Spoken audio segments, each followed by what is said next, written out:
आज हम बनाएंगे अक्खा मुंबई स्टाइल वड़ा पाव, मेरी अम्मा का पसंदीदा, उनके बताए हुए तरीके से।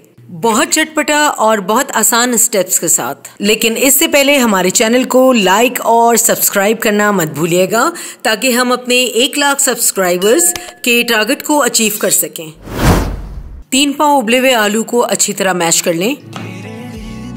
एक कढ़ाई में 2 टेबल स्पून सरसों का तेल डालें। तेल को हल्का गरम करें। अब इसमें 1 टीस्पून राई दाना डालें। 15-20 कड़ी पत्ते शामिल करें। अब इसमें मैश किए हुए उबले हुए आलू डाल दें। अब इसमें 1 टीस्पून नमक, 1 टीस्पून लाल मिर्च पाउडर, 1 टीस्पून हल्दी, 2 टेबल स्पून कटी हुई हरी मिर्च, थोड़ा सा धनिया पत्ता और 1 चुटकी कलौंजी अच्छी तरह मिक्स करें और एक डिश में निकाल लें। आलू के बैटर को रूम टेम्परेचर पे लेकर आएं और इनके छोटे छोटे बॉल्स बना लें। बटाटा वड़ा की कोटिंग के लिए बेसन का एक घोल तैयार करेंगे।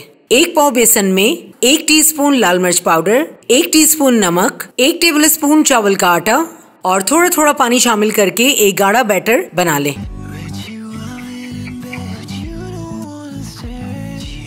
बटाटा वड़ा को इस बैटर में डिप करें और गर्मा गर्म तेल में फ्राई कर लें। ऑथेंटिक टेस्ट के लिए आप सरसों का तेल इस्तेमाल करें, वरना अपनी पसंद का तेल भी इस्तेमाल कर सकते हैं। गोल्डन फ्राई हो जाए तो एक प्लेट में निकाल लें।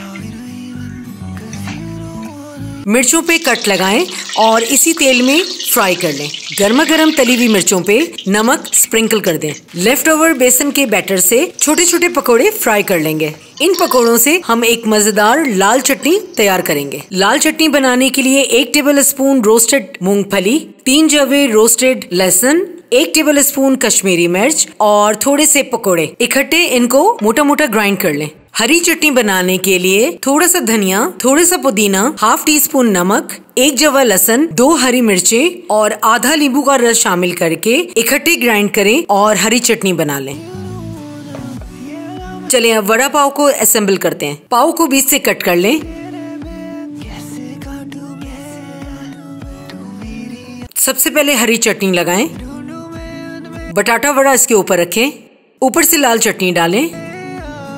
तली हुई हरी मिर्च रखें और ऊपर से इस तरह प्रेस कर दें और हमारा अक्खा मुंबई स्टाइल वड़ा पाव बिल्कुल तैयार।